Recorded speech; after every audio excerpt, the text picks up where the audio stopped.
Good morning to you all. Sharing my analysis for GIC exam that I gave yesterday. So past 1 week, I've been almost preparing completely for this exam, and the examination center was a bit far away for me. So just sharing the updates about how I did the exam, how was the overall level, etc.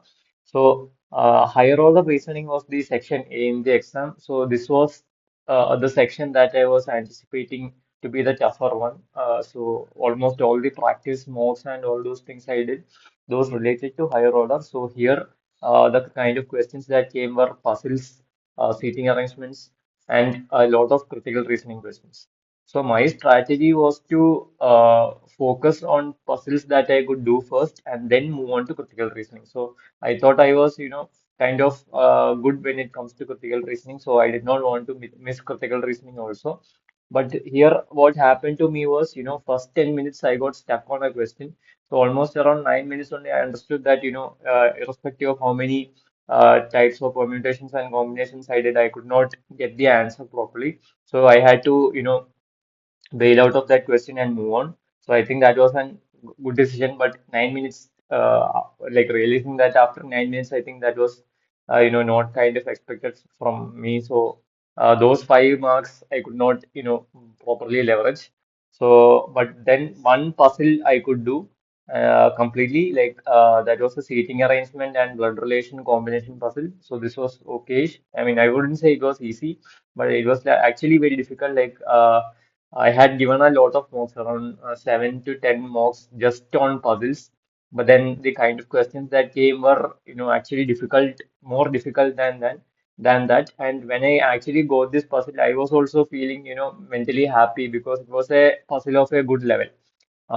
So that was it. And like one more question that was related to classification, I mean, arrange and classification. I think like you had to allot different kind of like it was on 3 levels, and that was also uncertain. So that was difficult. So I could just manage to do one puzzle, that is 5 questions and 10 critical reasoning. But then I wouldn't be too harsh on myself and say that this is a low attempt, because whenever I was giving my mocks, so also the crucial part here is that this needs to be done in 30 minutes. When I was giving my mocks, it was on 25 minutes. So I had purchased the course, so they had puzzles in their mocks. So in those 25 minutes, the kind of questions that I could do was, usually around 10 to 15 only. So this kind of reflects my performance in the actual mock. So when I'm comparing that, this feels an okay attempt. But then, and even if I could manage to have done that puzzle on which I spent 10 minutes, I could have just gotten 5 more marks. So 5 more marks, I think at present is not an issue because my section B went much better than expected. So for that, it is okay. 15 out of 40 seems reasonable. At least I'm expecting some 80% accuracy. Then this means like an okay mark, I believe. Now coming to section B, like when section A went like when a bit less than what I had expected, I was a bit low on confidence. But then section B came. Section B for me was like I wouldn't say very easy, but it was good, like much better than I expected. So English for me was easy. It was okay, like good level, and not good level per se, but it was all doable questions only. So I managed to do 25 out of 25. And even computer awareness was also good for me. Like 5 out of 5, all were like easy questions. Like commonly seen kind of questions. Like even without much preparation, also you can get these questions. And quantitative aptitude is also I would refrain from commenting that because I teach mathematics for CAT students. So for me it was okay, and I could manage to do 10 out of 10 questions. So I wouldn't generalize and say that it was easy for everyone, because obviously I have to keep my background also in mind. So this was doable from my side. Computer awareness was also doable from my side. English was also doable from my side. And the bumper lottery that I got here was somehow I could do 20 out of 20 reasoning questions. So as you know, reasoning is not my comfort section, but then I had done lots of practice. So last couple of weeks I could not, I did not even keep update. I mean, keep the bring out. updates on YouTube because I was practicing. So a lot of practice I did, and I think the practice I did, the benefits I could see here because here all two out of two puzzles plus the miscellaneous questions I managed to do it, and at the end, like I also felt very satisfied when I got to know that I did 20 out of 20 questions. Now coming to general awareness, so as similar to UIIC, I believe this could be a game changer for me. Like if I had like I try to give maximum questions whenever I give a test. So if I had given 17 and I had gotten maybe 40 to 30% accuracy, then chances are that like exam would have gone badly for me because obviously my section A was not commendable. It was not a good performance. No, not a good performance and a below average performance. So I did not want to give a below average performance in GA also, so that my overall score remains high. So GA, very fortunately, I mean, I don't know, it is just because of luck only and not because of any specific. Like I had given a lot of preparation for GA also, especially in November and December current affairs I have gone through like really extensively. But then the kind of questions that came were like nothing related to what I had learned in current affairs, but things that I had read across randomly in newspaper and things that I had come across throughout my preparation for the civil service exam. So these things, a lot of these things and things that I prepared for IRDA. So a lot of these things came and helped me for the exam. So just sharing the questions from GA also. So there were questions related to insurance acts. So which of these are implemented by Department of Financial Services? So one question came like that. Then ONDC partnering with Bashini to launch a kind of chatbot question for SMEs. So the question like that was asked. Then R. Ashwin, since he retired, like he was the eighth largest, something like that, highest wicket taker. So the a question like that came. Then things that helped me in UPSC. So which of the following are GCC countries? A question like that came. Then another insurance related question that came was, which of the schemes are 2015 schemes? So a lot of options like Jeevan Jyoti, Bima Yojana, Fasal Bima Yojana, all those things were there in the option. Then again, another insurance scheme was, Unified Pension Scheme. So that a question, or a statement question related to that was also asked. Then again, something that like we commonly find in the civil service circles, Pacific Ring of Fire, a question related to that was asked. Then economic Nobel. So this was something that I had prepared again for a civil service perspective. So what was it given for? So question like that was asked. Then FSSAI index, which state, like the question was also like very convoluted. It wasn't asked which state got first. They asked which state got second. And then the ASEAN country that extended visa-free travel to Indians. So I took a very blind guess, and somehow the answer is Malaysia. So these kind of guesses also helped me to a bit. And then Jalwahak scheme for national waterways, like how many years it is.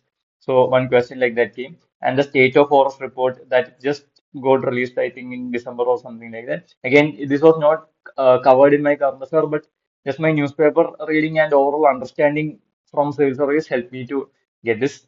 Uh, so state of forest report, which two states have the largest forest cover, that was asked. Then one nation, one subscription scheme was asked. So that was another question. Then which insurance company released the scheme, released the product that was for the blind people. So this was for Braille. So that was asked. Now another question was the minority day we covers which all minorities. So answer was ethnic, religious, and linguistic minorities. So Article 29 of the Constitution, I think, tells about the kind of minority. So based on that, also you can get this question. Now solvency ratio for insurance sector that is mandated by IRPA. So that was asked. I think the answer was 150. Like what all documents were presented in the budget. So this was again a confusing question for me because like when I looked through like all these documents were actually being presented in the budget, but then all of them I don't think was an option there. So I had to go with the option that had covered the maximum things. So I think except one, like all other documents were coming. So I would have given all of them if it was an option, but I could not see that option. So this is was another. So overall, if I say like I have like almost 80% correct of what I did, like as highlighted in green. So I think around 1, 2, 3, 4, 5, 6, 7, 8, 9, 10, 11. So 11 questions correct out of the 17 that I did, and most of them are like this Malaysia, then Jalwahak. All these things are pure luck only. Again, Star Health, like I just went with Star Health because that is something as I heard. So um, and even solvency ratio, I think kind of guess only. So there's a huge luck involved. I mean, the GA is like that. I think you attempt maximum and then you go with your instinct. So it's nothing to do with my preparation or my caliber. Mostly luck only, because you go for the maximum kind of questions. So somehow due to luck, GA went okay for me. Like similar to UIIC, where I did not expect GA to go this level, and because of that reason, I feel okay giving the exam because like I had put in a lot of effort, and at least the kind of effort that I put in, I saw actual results on the paper, and for that reason, I think I was able to attend 92 out of 120 question. I believe this is a reasonable attempt. I mean, I do not expect to qualify or anything, or maybe like slightly, this will take me slightly near the cutoff. So, I mean, I do not keep hopes of completely cracking the exam or anything, but this attempt, especially 20 out of 20 in reasoning and 17 out of 20 for GA, I feel very proud about it. And at least the efforts that I put in, like that was mostly in these two subjects. So, like reasoning 35 out of 60 questions and GA 17 out of 20 with almost 11 out of 20 correct. So, that I believe is, a good reward for the kind of investment that I put in. And for that reason, I am happy with the kind of attempts that I give and with the overall paper in general. Now, coming to section C, it had an essay, précis, and a reading comprehension. So the essay, the topic that like they had three choices like importance of reinsurance sector. Then I am sorry, I'm not remembering the third question, but the question that I wrote on was the impact of, I mean, how India's soft power is rooted in its culture and tradition, and how it is shaping global perceptions. So this was the topic that I read, that I wrote on, purely because like most of these things I had come across during the civil service preparation, and using that knowledge I could proceed. So purely for that reason, I chose this topic and wrote about it. But anyone who prepared for this exam would have actually known that a question would come regarding insurance or reinsurance, so they could have well attempted that question and given a good performance also. But I went with this because purely I did not want whatever I prepared for the civil service to go to waste. Just because of that, I wrote this topic, and I had some points also. And also, you just need to write this in 150 words, so you'll have more than enough points to write about it. Now, the process was also okay. It was related to the challenges of fatherhood and how to navigate that. So, like 3 to 4 paragraphs were given, and that those had to be summarized into a proceed 115 words, and you also had to give the title. So my title was like navigating the challenges of fatherhood, something like that. So it was also okay. And the reading comprehension, this was a kind of tricky. I mean, for me, it was kind of not straightforward like the kind of reading comprehension that we usually do because it had a lot of concepts from stock markets, etc. So, I mean, for me, it was average only. But when I'm speaking about someone who may not be well versed with stock markets or even like higher level reading. So for them, I'm assuming it may have been slightly difficult because this was a very random topic, and also like it had a lot of concepts like efficient market hypothesis, etc. were actually mentioned in this topic. So it was a in my humble opinion, I believe it was a kind of tricky topic, and I hope like everyone would have been able to do it okay. So now that's it. One out of one. So my attempts are out of 120 questions. In section A and B, I could do 92, and in the descriptive part, I wrote all three questions. And that's all from my side related to my attempts when it comes to GIC and GIC RE examination that got over. Now with that, my Plan B examination season for this year. officially is over. Like I believe I've given my best in all the exams that I've given, UIIC, SIGB, and GIC. Like I prepared a lot, and I believe to the best of my efforts I could execute it properly also.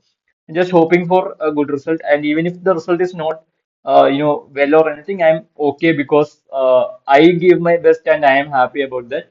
So that's all from my side when it comes to GICRE. Now my focus will completely shift to my civil service interview preparation. So thank you everyone for patiently listening to me, and I hope all of your exams would also have gone well. Take care and thank you so much.